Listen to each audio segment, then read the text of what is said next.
like my hat. You're not wearing a hat. Say it. Say you like my hat. You're not wearing a hat.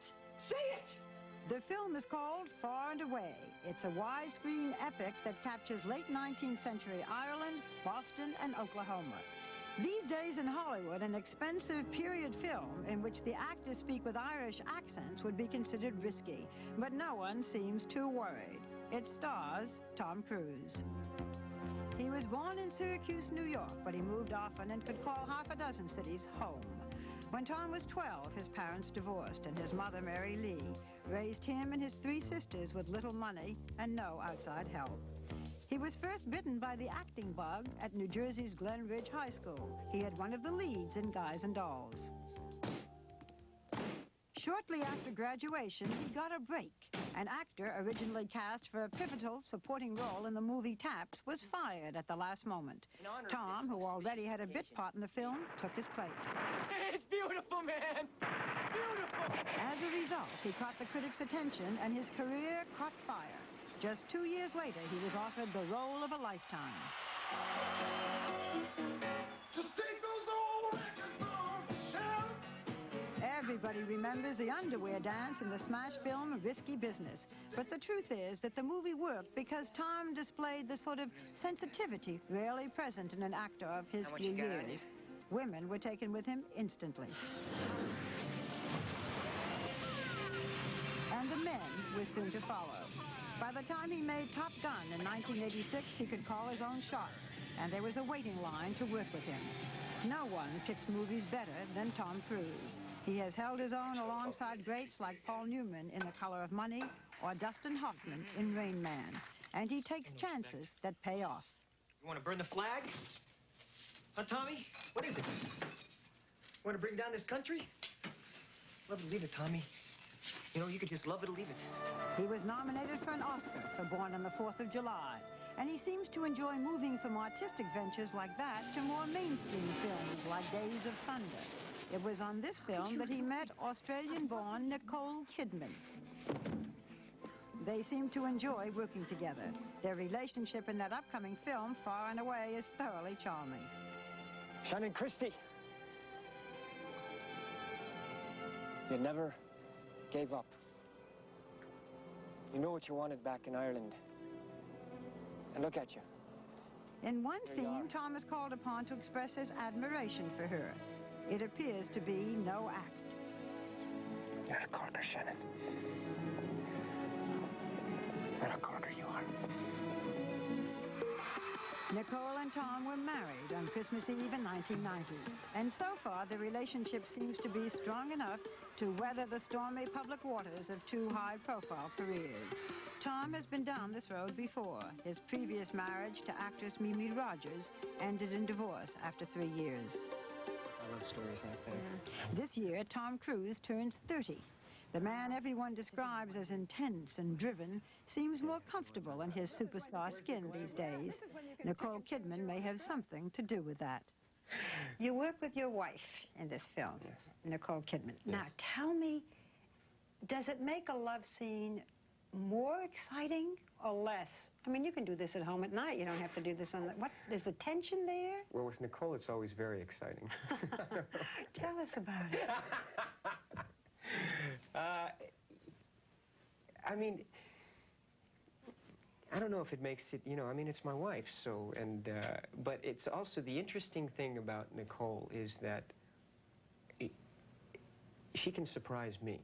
You know, we'd rehearse, and I've seen her develop this character and work on it, and then all of a sudden she just creates some new moment, and she becomes that character, and that's exciting to see.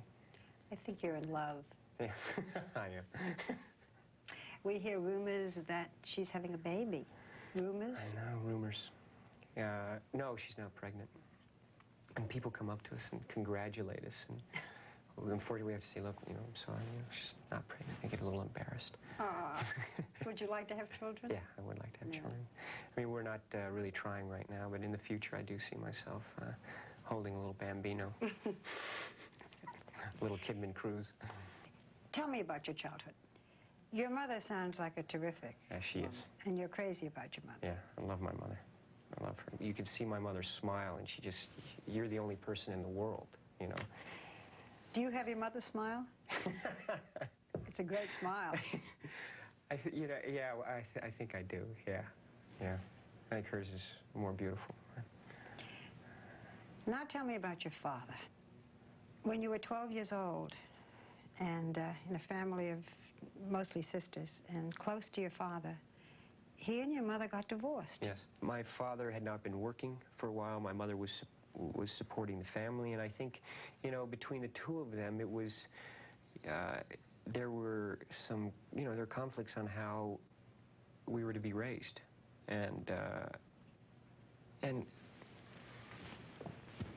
so, you know, my mother made the right decision. And, I mean, it's like an adventure story. We left in the middle of the night after in Canada when the separation papers were signed, and, you know, my mother decided that we had to, you know, she wanted to go back to Kentucky and be with the family, and so we left. And you didn't see him for years. Yes. Did you hear from him? Did he send, you know, letters, Christmas presents, money to the kids, anything? No. No. No. And I didn't understand that. But it brought us together, you know. There was a purpose that we had in trying to really survive and do something with our lives. I mean, she used to take me in front of the mirror. I mean, and say, look at yourself. You know, I'd do something wrong, or I was always getting into trouble at times. And she'd look in the mirror, and she'd say, now, how do you feel about that guy? What are you going to do, you know? You know, when you're growing up, you got to be able to look in that mirror and feel good about that guy that you're staring at, you know? When she said, what do you want to do? Did you say, I don't know? Yeah. I always felt I wanted to be a good person. And I wanted to do the best, and whatever I decided to do, to be the best that I could be. Your father died of cancer 8 years ago. Yes. Did you make your peace with your father before he died? Yes, I did, you know, there was a point, a level that we reached before he died, but I really never got to sit down and talk to him. He was actually in the hospital, and he said, look, when I get out of here, we'll go out and we'll have a beer, and we'll talk about everything, and then he died. You have 2 older sisters? Yes. And 1 younger sister? Yes. So is that wonderful growing up with all those women, or did they drive you crazy? Are you the most spoiled kid in That's America? what I hear all the time. No. Oh, geez. God, all these sisters say he's wonderful. No, he's better than that. I mean, it was great. What can I say? It was great. You know, I had 4 women, my mother and these 3 girls who were, you know, incredible women, and really, we had a great time. We had a great time. Did your sisters think you were handsome? Did their friends think you were handsome? Did you know you were good looking? The truth. I didn't know. I don't know. I didn't really, you know, I remember my sister and her friends, they would meet after school, and, you know, they'd talk about boys or whatnot, and sometimes they would choose me to practice kissing on, you know, because they needed someone to practice on. So that bell rang, and I was at a dead sprint for a couple of weeks. You know? The little girlfriends would come home and say, pucker up and let me... Oh yeah, they put me on the bathroom sink, and they take turns closing the door and going in there. And kissing you? And kissing me. You were how old? I think I was about 8 years old, you know. That's a good side. There was also in your family dyslexia. You were dyslexic? Yes. And I didn't, you know, it was something that I felt that I had to hide. Yeah, a lot of people don't understand. Didn't and don't. And didn't and don't. And it was embarrassing for me. It means that you see numbers backwards, you have a trouble reading. Yeah, I couldn't remember, at that point, I couldn't remember, you know, my right hand from my left hand. I get to the bottom of the page, and, you know, letters were turned backwards. And actually, this is something that I have dealt with And it was something that was very embarrassing and very traumatic at times because it's Do you bad think enough you're going in as a done? new school. I did.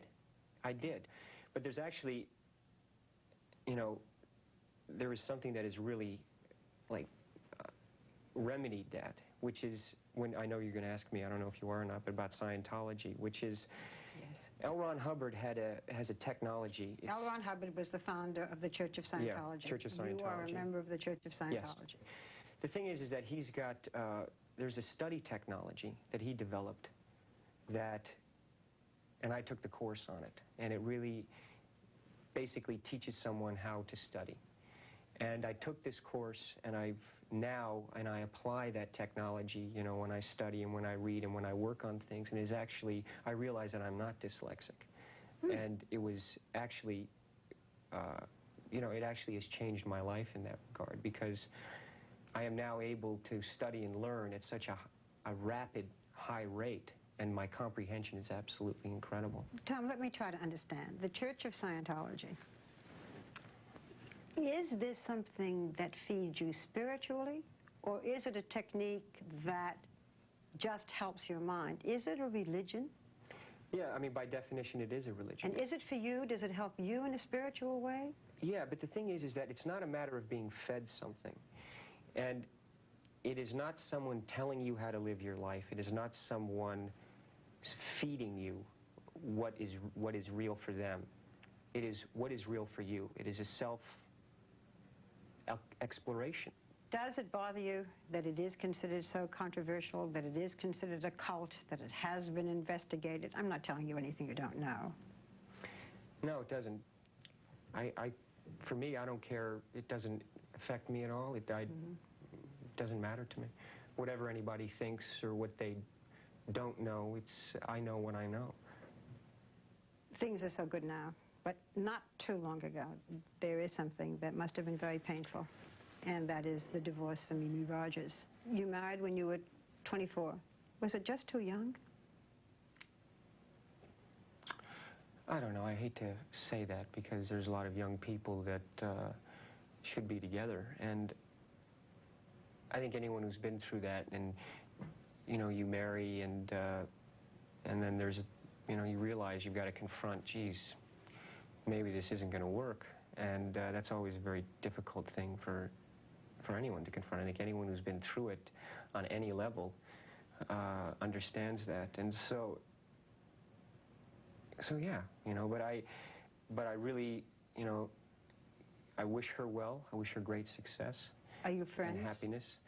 Well, we don't talk really. I mean, don't talk at all. I haven't spoken to her in a couple of years, but I do wish her well. I understand so much more about myself and so much more about a relationship. You know, I mean, I can speak specifically about Nick and I, you know, how we feel about our lives. I mean, the support we give each other. Not to compete, but to support? Oh, you know, totally to support. Yeah.